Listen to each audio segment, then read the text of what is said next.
Cantique numéro 27. 3, 4. Bénissez l'Éternel, bénissez l'Éternel, que tout ce qui est en moi bénisse son nom. Bénissez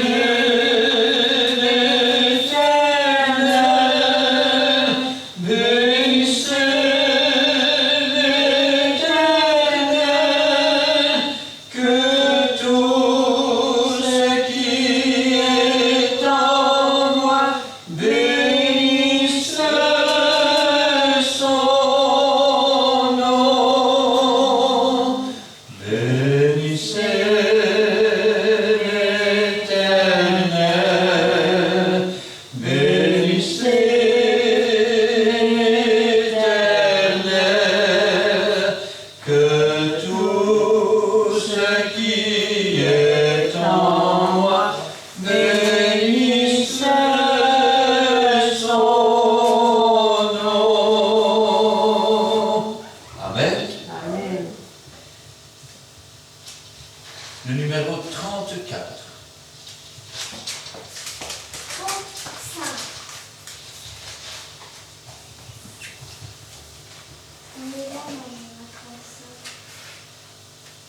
3, 4. Car c'est la joie qui remplit tout mon cœur, qui remplit tout mon cœur, qui remplit tout mon cœur, car c'est la joie qui remplit tout mon cœur. Oh, gloire à mon Sauveur, car c'est la joie qui remplit tout mon cœur, qui remplit tout mon cœur, qui remplit tout mon cœur, car c'est la joie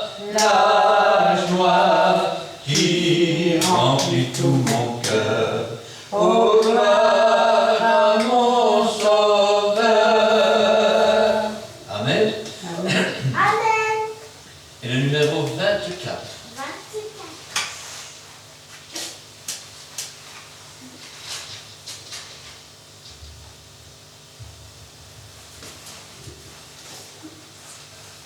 3, 4. Avec des cris de joie, ma bouche te chantera, j'élèverai mes mains et te célébrerai. Avec des cris de joie, ma bouche te chantera, j'élèverai mes mains et te célébrerai. Oh Dieu, tu es mon Dieu, mon âme te recherche et soupira après toi sur la terre desséchée. Avec des cris de joie, ma bouche te chantera, j'élèverai mes mains et te célébrerai. Amen. Amen. Cet après-midi, j'aimerais prendre la parole de Dieu avec vous.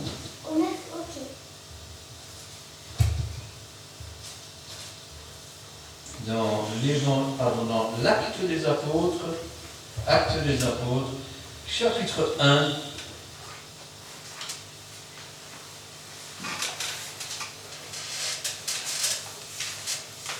Et nous lirons là les 12 premiers versets.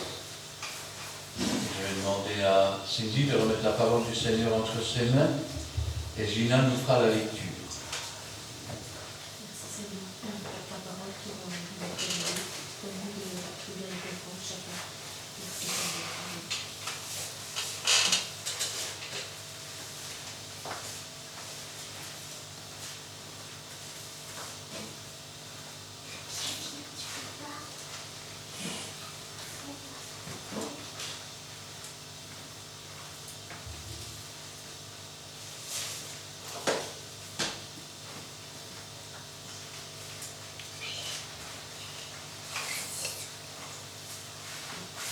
Théophile, j'ai parlé dans mon premier livre de tout ce que Jésus a commencé de faire et d'enseigner dès le commencement, jusqu'au jour où il fut enlevé au ciel, après avoir donné ses ordres par le Saint-Esprit aux apôtres qu'il avait choisis.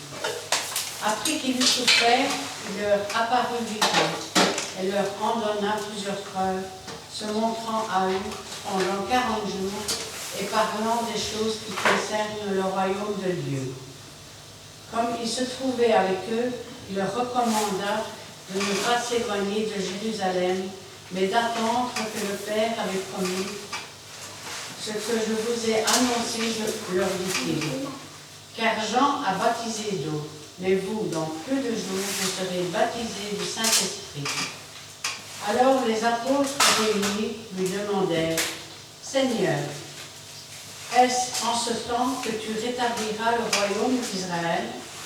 Il leur répondit, ce n'est pas à vous de connaître les temps ou les moments que le Père a fixés de sa propre autorité, mais vous recevrez une puissance, le Saint-Esprit survenant sur vous, et vous serez mes témoins à Jérusalem, dans toute la Judée, dans la Samarie et jusqu'aux extrémités de la terre. Après avoir dit cela, il fut élevé pendant qu'ils le regardaient, et une nuée le déroba à leurs yeux. Et comme ils avaient les regards fixés vers le ciel, pendant qu'ils s'en allaient, voici 2 hommes vêtus de blanc leur apparurent, et dirent, Hommes galiléens, pourquoi vous arrêtez-vous à regarder au ciel? Ce Jésus qui a été enlevé au ciel du milieu de vous reviendra de la même manière que vous l'avez vu allant au ciel.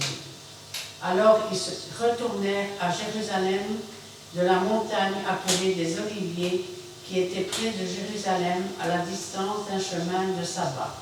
Amen.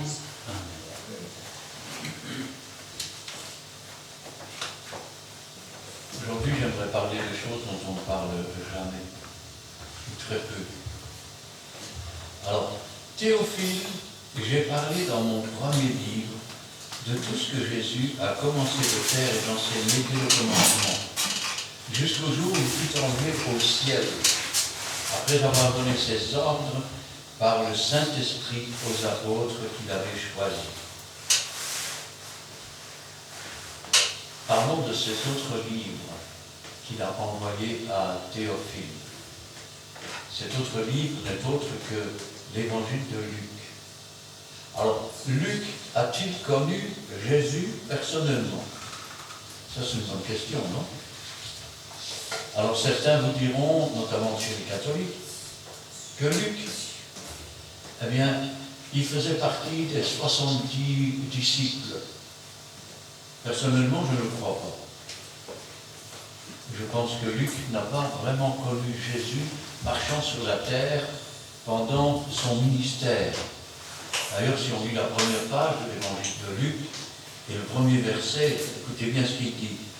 Plusieurs ayant entrepris de composer un récit des événements qui se sont accomplis parmi nous, suivant ce que nous ont transmis ceux qui ont été les témoins oculaires. C'est les événements qui se sont produits au milieu d'eux, mais qui ont été transmis par des gens qui ont vu et connu Jésus dès le commencement et sont devenus des ministres de la parole. Il m'a aussi semblé, après avoir fait des recherches exactes sur toutes ces choses depuis leur origine, de te les exposer par écrit d'une manière suivie, excellent Théophile.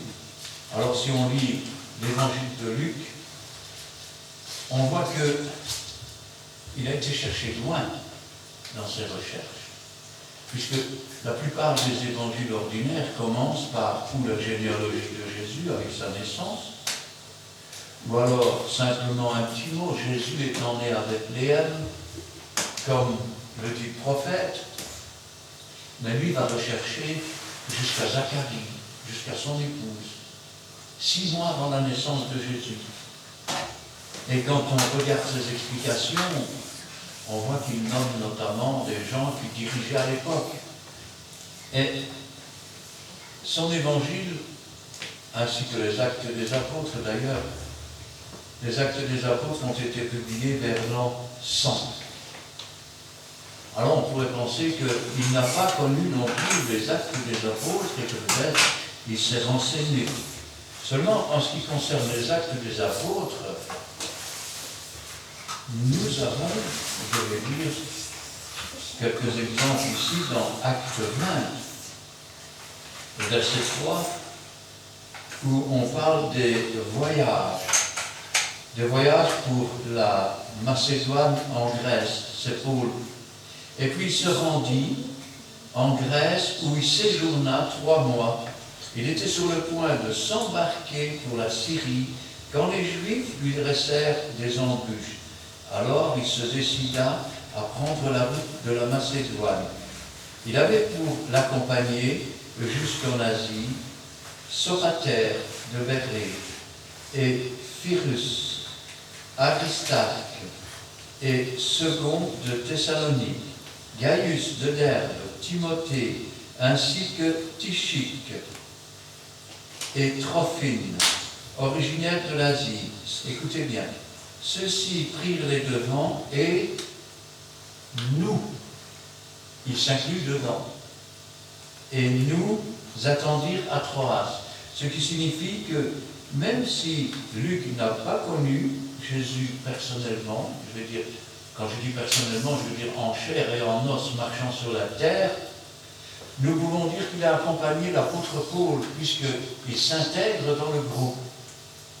Et donc, on pourrait, je vais dire, baser sur cela, savoir qu'il a dû se convertir après la mort, la résurrection et l'enlèvement du Seigneur au ciel. Et que ces recherches probablement ont duré des années. Tenez par exemple au verset 21 du chapitre 20 des Actes, annonçant aux Juifs et aux Grecs la repentance envers Dieu et la foi en notre, il se met avec là aussi, en notre Seigneur Jésus-Christ.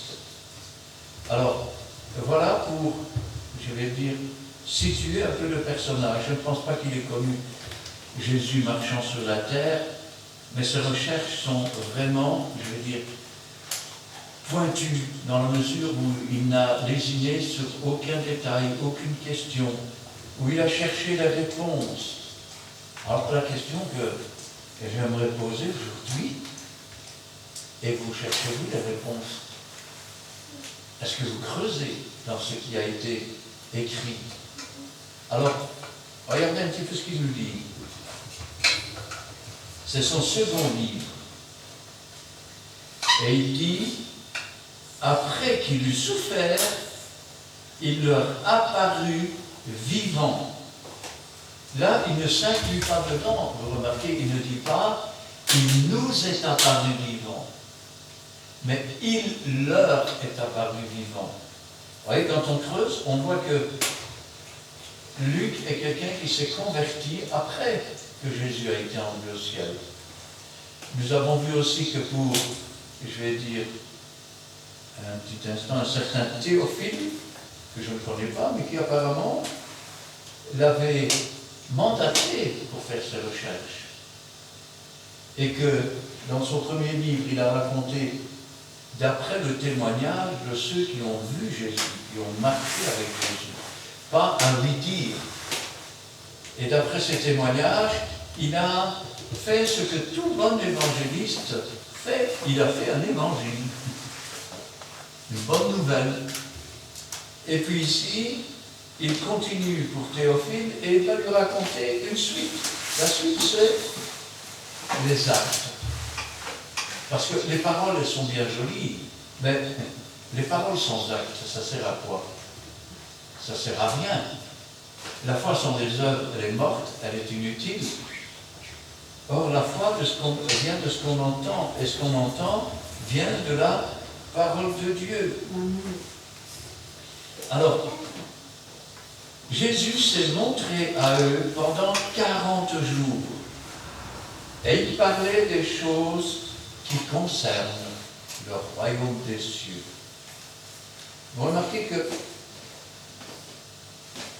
Jésus, pendant sa vie, n'a pas commencé à parler de choses et d'autres.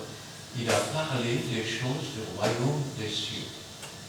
Pendant son ministère de 3 ans et demi, il a fait plus d'heures et il a enseigné plus de paroles que n'en enseignent parfois des pasteurs en toute une vie. Et la Bible nous dit encore qu'il a fait encore de nombreux miracles, que si on devait les écrire, il n'y aurait pas assez de papier sur la terre pour les inscrire. Mais que le peu, finalement, le peu qui a été écrit, il a été pour notre édification, pour notre construction. Alors, comme il se trouvait avec eux, il leur recommanda de ne pas s'éloigner de Jérusalem. Pourquoi Jérusalem?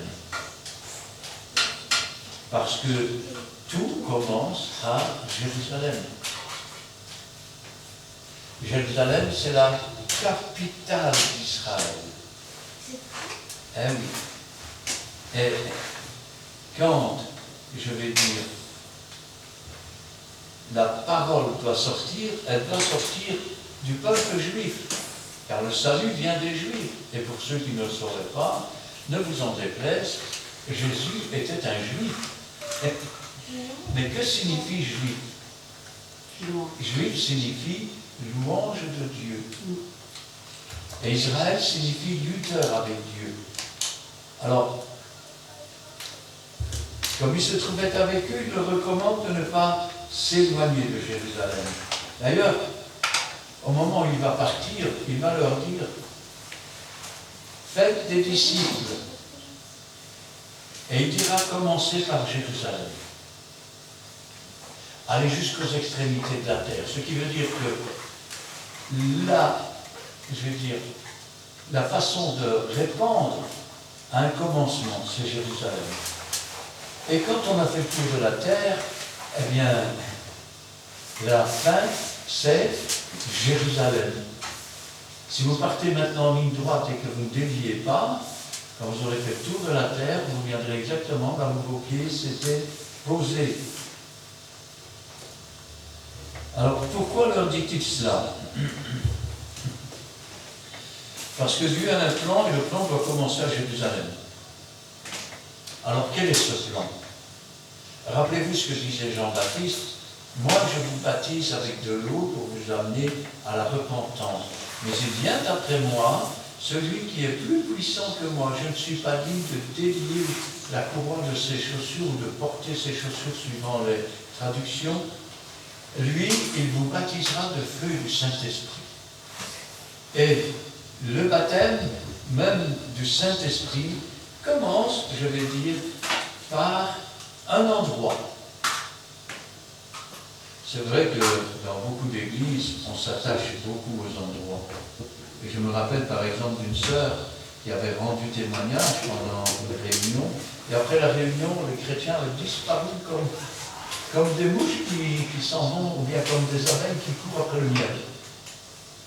Elle avait raconté comment, arrivée en dessous d'un pont, elle avait reçu le Saint-Esprit, et toute l'église était partie en dessous du pont, ils n'avaient rien compris. Dieu a un lieu pour chacun d'entre nous. Ce lieu n'est pas le même pour tous. Le ministère n'est pas le même pour tous. Nous sommes chacun des êtres différents les uns des autres. Tu ne penses pas ce que je pense et tu ne parles pas ce que je parle. Tu ne regardes pas ce que je regarde. Tu n'entends pas ce que j'entends. Tu ne fais pas ce que je fais, je ne fais pas ce que tu fais. Sinon, ça voudrait dire que je suis toi ou que tu es moi. Mais là, nous sommes tous des êtres distincts. Et Dieu a un plan pour chacun d'entre nous. La meilleure façon de se trouver au bon endroit et au bon moment, c'est de rejeter le péché, c'est de se sanctifier, c'est de grandir dans la parole de Dieu, dans l'étude de la parole de Dieu, et rechercher le royaume et la justice de Dieu. car c'est là que toutes les choses dont nous avons besoin nous sont données en plus. Alors, comme il se trouvait avec eux, il leur recommanda de ne pas s'éloigner de Jérusalem, mais d'attendre ce que le Père avait promis. Alors, où puis-je recevoir le Saint-Esprit?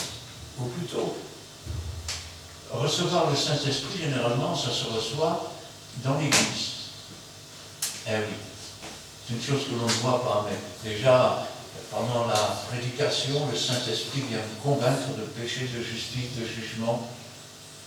Et Jésus souffle son esprit sur vous pour que vous compreniez les paroles et que vous puissiez être affranchis, car c'est la vérité qui affranchit. Et puis, après cela, nous marchons avec Jésus, nous recevons des dons, des ministères. Mais le baptême du Saint-Esprit, nous le recevons au lieu que Dieu a fixé. Ça veut dire quoi? Ça veut dire que vous pouvez le recevoir en étant dans votre lit et en priant Dieu. Vous pouvez le recevoir en vous lavant dans la baignoire et en chantant les cantiques. Vous pouvez le recevoir en étant assis sur les toilettes. Il n'y a pas de lieu principal. Ce n'est pas... C'est comme si on essayait de vous dire le royaume des cieux, il est ici ou il est là-bas. Il n'y en a pas. Le royaume des cieux est au milieu de nous. De même, c'est au milieu de nous que le Seigneur veut mettre son esprit et que son esprit veut habiter. Peu importe le lieu où nous nous trouvons. Et puis, il leur dit qu'ils vont recevoir et qu'ils doivent attendre ce que le Père a promis. Rappelez-vous, Jésus avait dit, moi je prierai le Père, et il, le Père, vous enverra un autre consolateur, le Saint-Esprit survenant sur vous, et vous serez mes témoins. Ainsi Dieu envoie le Saint-Esprit, mais c'est Jésus qui baptise du Saint-Esprit. C'est deux choses différentes. Alors quand on reçoit le Saint-Esprit, on reçoit un ministère, on reçoit des dons. Mais on n'est pas baptisé du Saint-Esprit. Car le baptême du Saint-Esprit, on peut dire que c'est comme une ligne d'arrivée. C'est comme quand on est scellé par le Saint-Esprit. C'est quand on devient un temple, l'habitation de Dieu en esprit. C'est-à-dire que nous sommes vraiment morts. Car il faut être mort complètement pour ce monde, pour que Dieu lui-même vienne habiter en nous, pour que Dieu fasse de nous sa demeure. Rappelez-vous ce que disait, je vais dire, le roi David, qui était un prophète. Il disait, j'habiterai tous les jours dans la maison de l'Éternel. Et pourtant, c'est son fils qui a construit le temple. Le temple n'existait pas quand il a dit cela. Mais rappelez-vous qu'il était prophète. C'est comme quand il a dit, ton oint ne verra pas la corruption. Pierre reprend ses paroles dans Acte 2 et il dit, permettez-moi de vous dire que le tombeau de David est là et qu'il a vu la corruption. Mais c'est de la résurrection de Christ qu'il parlait. Eh oui. Alors, car Jean a baptisé d'eau, mais vous, dans peu de jours, vous serez baptisés du Saint-Esprit. Wow. Jean-Baptiste, baptisé avec de l'eau pour amener à la repentance. Ça s'appelle le baptême de repentance. Nous, les pasteurs, quand nous baptisons du baptême de Jésus-Christ. C'est-à-dire selon l'ordre et la préséance. C'est pourquoi d'ailleurs la formule consacrée est sur le commandement de mon maître et sur la déposition de ton propre témoignage. Je te baptise au nom du Père, au nom du Fils et au nom du Saint-Esprit. On baptise au nom, non pas de la repentance, mais au nom de Dieu le Père avec lequel on est réconcilié, avec Dieu le Fils qui est notre Sauveur, avec Dieu le Saint-Esprit, qui va nous conduire dans toute la vérité, qui va tracer le chemin, afin que Jésus puisse, le moment venu, faire son œuvre en chacun d'entre nous. Et remarquez, il leur dit, vous, dans peu de jours, aujourd'hui nous sommes dans un monde pressé. Dites, j'ai pas le temps, excusez-moi, allez. Nous sommes dans un monde pressé. Moi, quand on me dit dans quelques jours, je m'y attends dans 2 ou 3 jours, non? Mais à cette époque-là, quand on disait dans peu de jours, ben, ça pouvait valoir dire une dizaine de jours, ou une vingtaine. Rassurez-vous, dans ce cas-ci, c'était le 10e jour, puisque le jour de son enlèvement, c'est le 40e jour après sa résurrection. Eh oui, 40 jours, comme Moïse est resté 40 jours sur la montagne, comme il a plu 40 jours. Eh oui. Et le 50e jour, c'est-à-dire le jour où Israël fait la grande fête que l'on appelle Pentecôte. Quand on dit Pentagone, ça veut dire 50 côtés. Quand on dit Pentecôte, ça veut dire 50 jours. Et le 50e jour, c'était la grande fête. La grande fête où on n'agitait plus les gens comme les chrétiens qui s'agitent dans l'église. Oh Dieu, oh Dieu. Non, on apportait les 2 pains. Comme les 2 églises agréables dans le livre de l'Apocalypse. Des véritables pains qui sont soudés l'un à l'autre, qui forment le corps de Christ. Jésus a dit, je suis le pain de vie. Et si la tête de l'église est un pain, le corps est un pain aussi. Eh oui. Alors les apôtres réunis lui demandèrent, Seigneur, est-ce en ce temps que tu rétabliras le royaume d'Israël?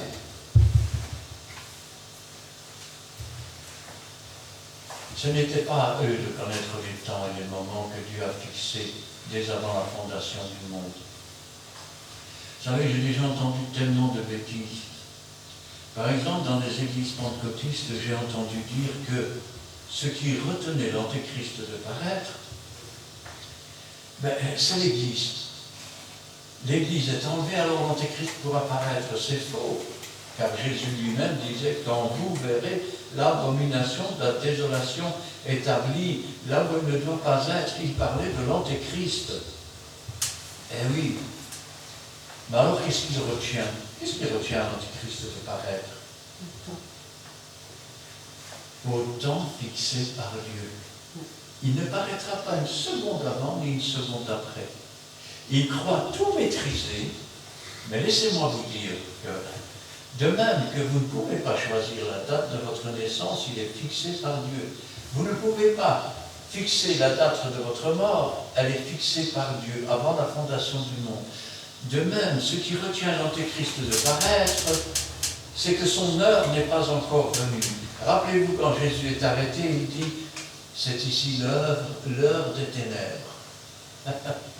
C'était son heure, l'heure où il devait être arrêté, l'heure où il devait mourir. Car il y a un temps pour toutes choses. L'Ecclésiaste le dit bien, il y a un temps pour naître, un temps pour mourir. Un temps pour travailler, un temps pour se reposer, un temps pour aimer, un temps pour haïr. Alors, les apôtres réunis lui demandèrent, Seigneur, est-ce en ce temps que tu rétabliras Israël? Il leur répondit, ce n'est pas à vous de connaître les temps ou les moments que le Père a fixés de sa propre autorité.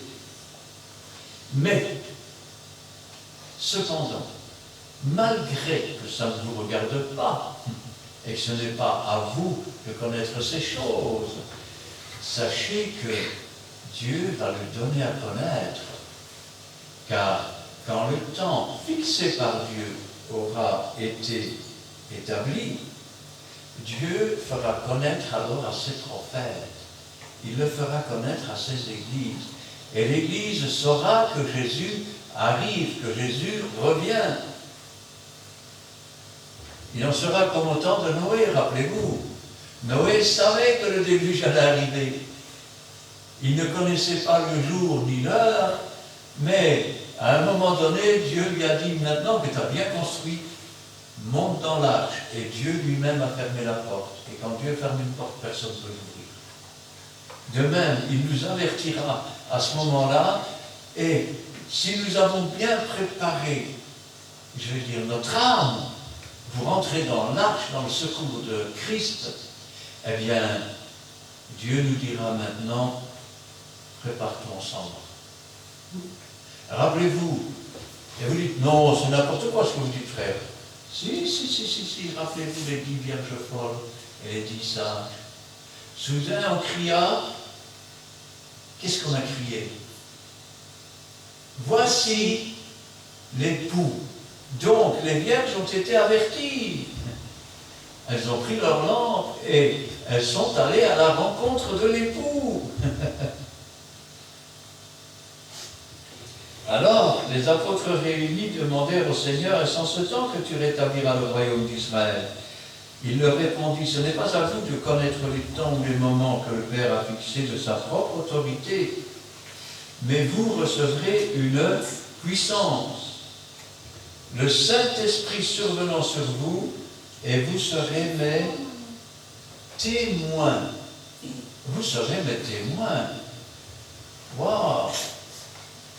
Peut-on recevoir une déposition autre que sur la déclaration de 2 ou de 3 témoins? Est-ce qu'on peut? Non. Tu ne recevras aucune déclaration, si ce n'est sur la déposition de 2 ou de 3 témoins. Mais alors, comment peux-tu devenir témoin? Comment peux-tu devenir témoin?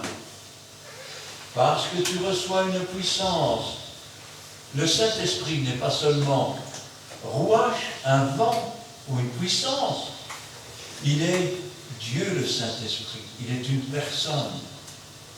Et cette personne vient habiter en toi, en sorte que tu n'es pas seul. Vous êtes déjà 2. Oui, mais il est marqué 2 ou 3. Jésus n'a-t-il pas dit, je serai avec vous tous les jours jusqu'à la fin du monde? Nous sommes donc des témoins. Et le Saint-Esprit nous rend témoignage. Et Jésus-Christ qui est avec nous, nous rend témoignage. Ainsi, vous serez mes témoins à Jérusalem, dans toute la Judée, dans la Samarie, et jusqu'aux extrémités de la terre. Après avoir dit cela, il fut élevé. Et pendant qu'il le regardait, et une nuée le déroba leurs yeux. Waouh!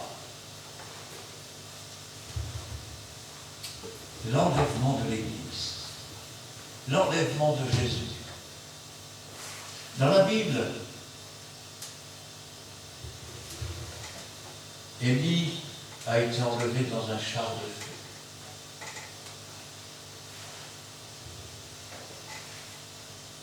Enoch ne fut plus parce que Dieu le prit. Et Jésus a été enlevé dans le ciel. Ça fait 3, au moins. Quant à Moïse, c'est Dieu lui-même qui l'a enterré. C'est la Bible qui nous le dit. D'ailleurs, dans la Bible, quand on parle de mort, on nous dit il a rejoint ses pères, il s'est endormi. On ne lui dit pas il est mort. Et quand je pense à ça, je me dis Seigneur, Jésus est monté au ciel. Mais parlons un peu, non pas de cette dernière ascension, 40 jours plus tard, parlons des ascensions précédentes. Parce qu'il y a eu 3 ascensions. Comme 3 personnes ont été enlevées par Dieu au ciel, de même, il y a eu 3 ascensions. Tenez, prenons, j'ai noté, d'habitude je ne me dis rien, mais là j'ai noté parce que bon, si je prends le passage, ça va être un peu long. Dans Luc, vous pouvez le noter, chapitre 23, versets 39 à 43. Nous voyons ce brigand. Au départ, ils insultaient tous les deux Jésus. Et puis à un moment donné, l'un des deux se repent, sans doute en voyant que l'accomplissement de la parole de Dieu et du psaume 22, il se partage mes vêtements, il tire ma tunique au sort, et ainsi de suite. qu'est-ce qu'il va dire? Il va dire, pour nous, ce n'est que justice. Lui, il n'a rien fait. Et puis, il va se tourner vers Jésus. Il le regarde. Il sait que Jésus va mourir.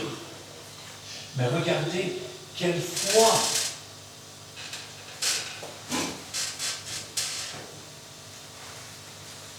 Souviens-toi de moi quand tu reviendras dans ton règne. Il sait que Jésus est en train de mourir. Mais il sait que Jésus va revenir un jour et qu'il va régner. Quand je pense que dans certaines églises, il y a des pasteurs, il y a des docteurs de la loi et d'autres qui ne croient même plus que Jésus revient. Il va revenir. Et cet homme le dit, souviens-toi de moi quand tu reviendras dans ton règne. Regardez ce que Jésus lui dit. Il est sur la croix. Il lui dit, aujourd'hui même, tu seras avec moi dans le paradis. Le mot paradis, ça veut dire le jardin de Dieu. Et Jésus, quelques instants plus tard, va mourir. Il va dire, tout est accompli. Père, je remets mon esprit entre tes mains. Qu'est-ce que nous dit le psaume 68 et verset 19? Un verset prophétique. Il est monté sur les hauteurs, il a emmené des captifs. Eh oui. Et puis, nous avons 1 Pierre, chapitre 3, verset 18, qui nous dit, étant rendu mort sur la croix, quant à la chair, mais vivant quant à l'esprit, il est descendu dans les encres de la terre, où il a prêché l'évangile à ceux qui autrefois étaient rebelles. Et il a emmené les captifs sur les hauteurs. Ainsi donc, quand Jésus est mort, il est d'abord descendu dans les encres de la terre. Il a prêché l'évangile à tous ces gens. Et ensuite, avec ce brigand qui était à côté de lui, il les a pris aujourd'hui même et il l'a emmené dans le paradis, dans le jardin de Dieu. Rappelez-vous qu'autrefois, car l'histoire du riche et de Lazare n'est pas une parabole. Jésus dit, il y avait un riche. Il n'a pas dit, je vais vous raconter une histoire. Non, non, il a dit, il y avait un riche. L'histoire du riche et du pauvre Lazare est une histoire vraie. Le pauvre était dans le sein d'Abraham, alors que le riche, lui, était dans les tourments et dans le feu. Quand on nous dit dans Éphésiens, chapitre 4, versets 8 à 10, que signifie qu'il est monté sur les hauteurs, sinon qu'il est descendu dans les régions inférieures? Celui qui est monté est le même que celui qui est descendu. Alors, première ascension, Jésus meurt sur la croix, son corps est là, mais son âme et son esprit descendent dans le séjour des morts, où il va déposer tous nos péchés, nos fardeaux, où il va prêcher l'évangile à ceux qui étaient dans le sein d'Abraham. Pourquoi était-il dans le sein d'Abraham et pas dans le paradis? Parce que le sang purificateur qui efface les péchés n'avait pas encore été versé. Il est lui, l'agneau de Dieu qui ôte le péché du monde. C'est pour ça qu'il nous est dit dans le livre des Hébreux qu'ils sont tous morts sans avoir obtenu. Ils ne pouvaient pas obtenir, car leur péché n'était que couvert, ils n'étaient pas effacés. Mais après la prédication de l'évangile et l'acceptation de l'évangile dans ce lieu que Jésus appelle le sein d'Abraham, il a pu les prendre avec lui et les emmener dans son paradis. C'est sa première ascension. Il n'est pas entré dans la maison de Dieu à ce moment-là. Il n'a pas, je vais dire, montré son corps en sacrifice à ce moment-là. Ça veut dire qu'il a continué à travailler, même mort. Et il a conduit toutes ces personnes dans ce jardin si merveilleux. Dans un jardin où il n'y a ni pleurs. Rendez-vous compte pour Abraham, pour Isaac, pour Jacob, pour Joseph, pour tout cela, quand ils sont arrivés dans ce lieu, c'est donc ici que nos pères vivaient. C'est ici que notre première mère, Ève et Adam, vivaient avant d'être chassés comme des malpropres à cause de ce qu'ils avaient commis. Quel endroit merveilleux! Comment peut-on s'en détourner? Et puis, après ces faits, le premier jour de la semaine, Jésus va ressusciter. Nous connaissons tous l'histoire. Le premier jour de la semaine, les femmes avaient apporté des aromates. Elles se demandaient qui allait rouler la pierre. Mais un ange a roulé la pierre du bout de sa lance. Les gardes sont devenus comme morts et sont allés raconter l'histoire. Et puis, dehors du sépulcre, il y a Marie. Marie, elle pleure. Ils ont pris mon Seigneur. Ils l'ont volé. Ils ont volé son corps. Et les anges lui dirent, qui cherches-tu? Ils ont volé mon Seigneur. Et puis Jésus arrive derrière. Pourquoi pleures-tu? Elle se retourne, les yeux en larmes, et elle pense que c'est le jardinier. Elle ne peut pas imaginer que c'est Jésus. Elle l'a vu avec ses trous dans ses mains, avec les trous dans ses pieds, avec cette couronne d'épines, son dos déchiqueté, le sang partout. Et elle dit, si cette fois qu'il l'a pris, dis-moi où tu l'as mis. Et Jésus lui dit, Marie. Il n'y a que lui qui savait l'appeler de cette façon, avec cette intonation. Et elle reconnaît le maître, elle dit, Rabouni, c'est-à-dire maître. Et regardez les paroles de Jésus. Ne me touche pas, car je ne suis pas encore monté vers mon Père, vers votre Père, vers mon Dieu, vers votre Dieu. Mais va dire à mes disciples que je monte vers mon Père, vers votre Père, vers mon Dieu, vers votre Dieu, et que je les verrai en Galilée. Ça prouve que Jésus est monté une première fois déjà pour aller dans le paradis. Et cette fois-ci, il dit, je ne suis pas encore monté vers mon Père, donc il n'est pas rentré dans la maison. En fait, c'est une forme de prophétie aussi, car rappelez-vous, à la résurrection, nous entrons dans la maison de Dieu pour les noces. Mais tant que nous n'avons pas vécu la résurrection, quand nous mourrons, où allons-nous? Au paradis, dans le jardin de Dieu. Donc Jésus est d'abord monté dans le jardin avec les premiers, et puis tous ceux qui sont morts après en Jésus-Christ sont entrés dans le jardin comme lui. Un jour, nos âmes vont redescendre sur terre pour entrer dans ce corps glorifié, et puis nous allons partir à la rencontre du Seigneur, cette fois-ci en entité complètement, je vais dire, réincarnée, si on peut dire, ou ressuscitée, parce que réincarner, c'est pas bon, c'est toujours le même corps. Et nous allons être comme des anges et entrer dans la maison de Dieu. Et voilà que un mari dit ne me touche pas, et pourtant le soir, après que les disciples d'Emmaüs reviennent, et qu'ils racontent comment ils ont reconnu Jésus le long du chemin, Jésus leur apparaît. Il leur dit, la paix soit avec vous. Et eux pensent que c'est un fantôme. Ils ont peur. Alors, Jésus leur dit, vous n'avez pas un morceau de pain, de poisson ici? Voyez, un esprit n'a ni chair ni os comme vous voyez que j'ai.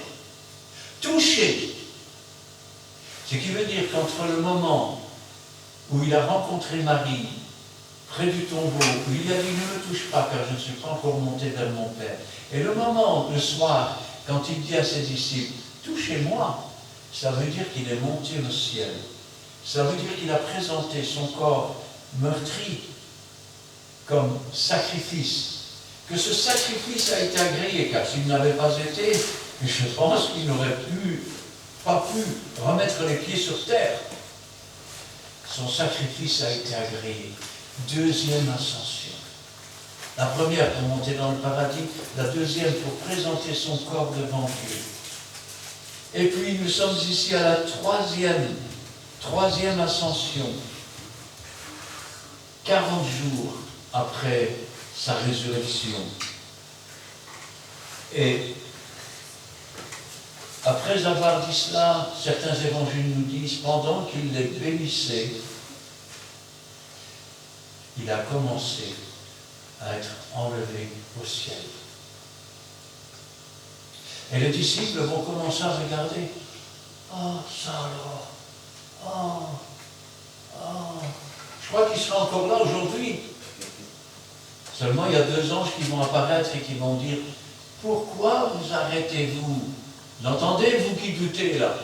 Pourquoi vous arrêtez-vous à regarder ce Jésus qui est monté au ciel? Il reviendra de la même manière que vous l'avez vu monter au ciel. Car je vous le dis, Jésus revient bientôt. Amen. Jésus revient bientôt. Les anges l'ont annoncé. Jésus l'a annoncé. Les apôtres l'ont annoncé. L'Église dit, viens Seigneur Jésus. Et Jésus lui-même répond, voici, je viens bientôt. Livre de l'Apocalypse. Amen. Comme ils avaient les regards fixés vers le ciel et qu'ils s'en allaient, voici 2 hommes vêtus de blanc leur apparurent et dirent, hommes galiléens, pourquoi vous arrêtez-vous à regarder au ciel? Ce Jésus qui a été enlevé au ciel du milieu de vous reviendra de la même manière que vous l'avez vu allant au ciel. Si quelqu'un vous dit, tu crois vraiment que Jésus va revenir? Attends. L'Ancien Testament nous le dit. Le Nouveau Testament nous le dit. L'évangile de Matthieu, Marc, Luc, Jean, les actes des apôtres nous le disent. Le livre aux Hébreux nous le dit. Le livre de l'Apocalypse nous le dit. Que celui qui a des oreilles entende ce que l'Esprit dit à l'Église. Jésus revient bientôt. Ce n'est pas un leurre, ce n'est pas un peut-être. Je crois, il paraît que Jésus a dit, voici, je viens bientôt. Les anges ont dit, ce Jésus que vous avez vu partir reviendra de la même manière. Et la Bible nous apprend que la prochaine fois qu'il reviendra, il apparaîtra sur les nuées une première fois. Et nous partirons à sa rencontre. Et la fois suivante, il posera ses pieds sur le mont des Oliviers. Nous n'avons pas encore fini de voir Jésus, car après il va régner pendant 1000 ans sur la terre. Et quand je pense à ça, je me dis, Seigneur, après avoir tout donné, après avoir souffert de cette façon, il aurait pu se faire aduler par le public, non? Il aurait pu rester sur la terre et se faire admirer de tous. Mais à aucun moment il n'a cherché son propre intérêt. Tu entends ton pasteur qui cherche comment remplir tes poches? Enfin, qui te dit, pasteur, qui cherche comment remplir tes poches? Ou comment entraîner avec toi des moutons de panurge? À aucun moment il n'a cherché son intérêt. Et il le dira lui-même, il vous est avantageux que je m'en aille. C'est pour nous qu'il est venu sur la terre. C'est pour nous qu'il a souffert. C'est pour nous qu'il est mort. C'est pour nous qu'il a subi toutes ces choses. Sa résurrection et le partage de sa victoire, c'est encore pour nous. Et s'il est parti au ciel, ce n'est pas pour nous abandonner. Car il a dit lui-même, il vous est avantageux que je m'en aille. Si je ne m'en vais pas, le consolateur ne viendra pas. Le consolateur ne viendra pas. Je vais vous le dire autrement. Le Saint-Esprit ne viendra pas. Et si le Saint-Esprit ne vient pas, et s'il ne fait pas son habitation en nous, eh bien, c'est la mort assurée pour chacun d'entre nous. Car si l'Esprit de Christ habite en vous, celui qui a ressuscité Christ d'entre les morts par son Esprit, rendra la vie à vos corps mortels par ce même Esprit. Eh oui, il vous est avantageux que je m'en aille, car si je ne m'en vais pas, le Saint-Esprit ne viendra pas. Mais lorsque je m'en serai allé, je prierai le Père, et il vous enverra un autre consolateur, le Saint-Esprit survenant sur vous. Et vous serez mes témoins. Alors, ils retournèrent à Jérusalem de la montagne appelée des Oliviers, car il est parti de la montagne des Oliviers. La prochaine fois, il apparaîtra sur les nuées, c'est nous qui partirons au paradis. Et la fois suivante, c'est nous qui reviendrons pour nous revêtir d'un corps glorieux et pour entrer dans la maison du Père. Ensuite, nous reviendrons régner avec lui sur cette terre. Et quand je pense à cela, je dis, Seigneur, ce monde des Oliviers, c'est quand même quelque chose de fantastique, de savoir que là où tout commence, là aussi tout finit. Amen. Amen. Nous allons prier. Éternel, notre Dieu, notre Père, nous te louons, nous te rendons grâce. Béni sois-tu et gloire à toi. Ta parole, Seigneur, est la vérité. Ta parole est la vie. La révélation de tes paroles est claire. Et tu nous montres, Seigneur, que nous n'avons pas cru en vain et que nous ne croyons pas en vain. Car sur cette croix, si tu es mort, ce n'était pas une défaite. C'était la victoire sur la mort elle-même. C'était la victoire sur le péché. C'était la victoire sur Satan, sur ses anges. C'est là que tu as écrasé sa tête, Seigneur. Et nous te louons, nous te rendons grâce parce que cette victoire, tu la partages avec nous. Cette victoire, Seigneur, tu l'as faite pour nous délivrer, pour nous emmener dans ton royaume avec toi, par amour pour chacun d'entre nous. Tu es notre Dieu, tu es notre Seigneur, tu es notre rédemption, tu es notre salut. Que ta volonté soit faite, Seigneur, dans nos cœurs, dans nos vies, car nous t'attendons, Seigneur. Nous ne sommes pas comme ces serviteurs que tu vas surprendre et qui vont être dans la honte quand tu reviendras, Seigneur. Nous sommes de ces serviteurs qui vont nous préparer, nous attendre à toi chaque jour, sachant, Seigneur, que ta venue est la plus belle chose qui puisse nous arriver. Et au moment où tu viendras couper le fil de notre vie, Seigneur, alors nous entrerons dans la véritable paix. Car Moïse, as-tu dit, ne nous a pas donné le vrai repos. Je vous donne ma paix, je vous laisse ma paix, que nous ne donne pas comme le monde. Que ta volonté soit faite, Seigneur, que toute la gloire t'en revienne. Gloire au Père, gloire au Fils et gloire au Saint-Esprit. Amen. Amen. Béni soit l'Écriture, Saint-Père, notre Père du Seigneur, c'est le Seigneur qui nous entend, instruction à tes frères, instruction à tes disciples, prépare-nous aussi pour le Seigneur, qui nous est jusqu'à la fin du temps.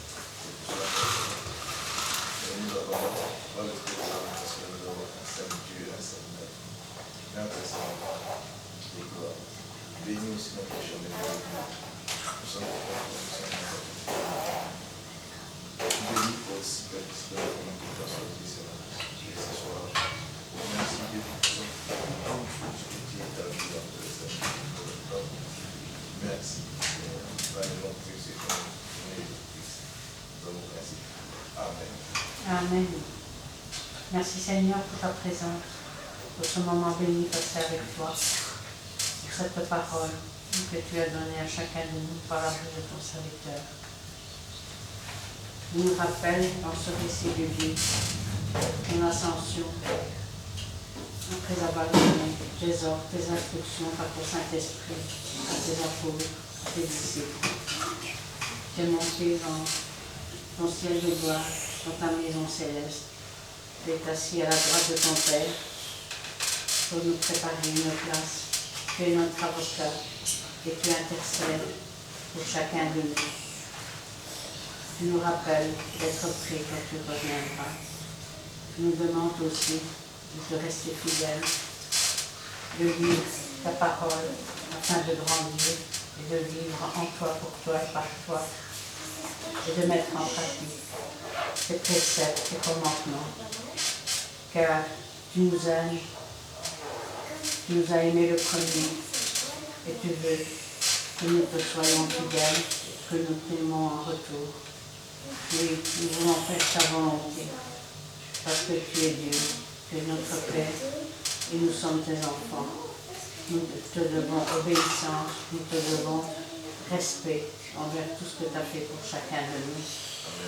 Et donne-nous de ne pas être ingrats, mais au contraire, d'être reconnaissants envers toi. Merci Seigneur pour cette parole d'aujourd'hui, cette parole qui nous réconforte, qui nous fortifie, qui nous encourage et qui nous met à cœur de te suivre et de lire davantage ta parole qui est vraie, qui est énorme sur notre sentier. Bénis ton peuple qui est présent, bénis chacun de nous, bénis chaque famille représentée ici, les enfants présents aussi, Seigneur. Et interviens aussi pour toutes les demandes, les prières et les cas spéciaux. Et si nous avons oublié quelqu'un, Seigneur, toi qui n'oublies personne. Gloire, honneur, puissance soit rendue dans le bon nom de Jésus-Christ. Amen.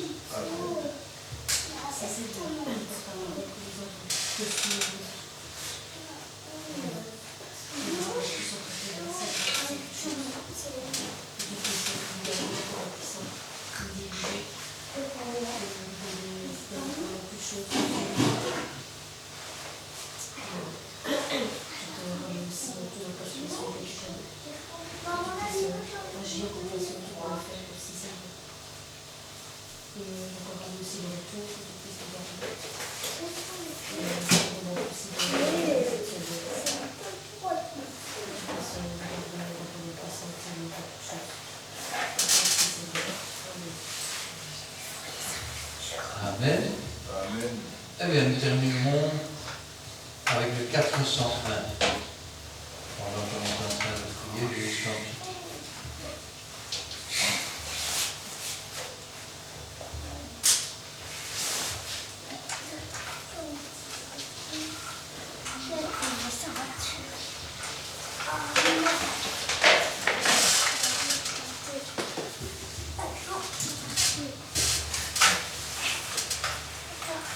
Trois, 401.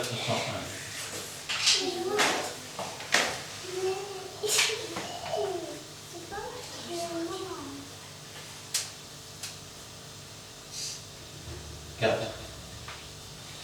Jésus revient, alléluia. Jésus revient, alléluia. Seras-tu prêt quand il viendra? Alléluia, alléluia.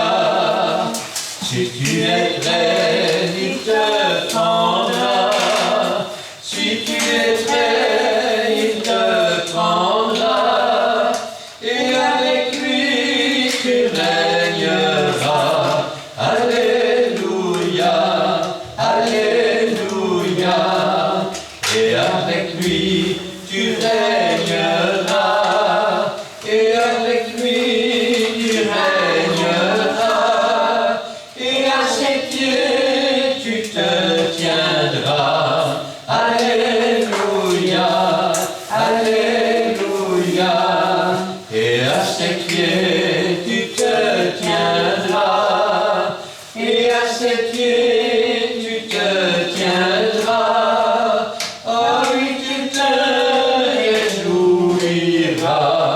Alléluia, alléluia. En lui tu te réjouiras. En lui tu te réjouiras.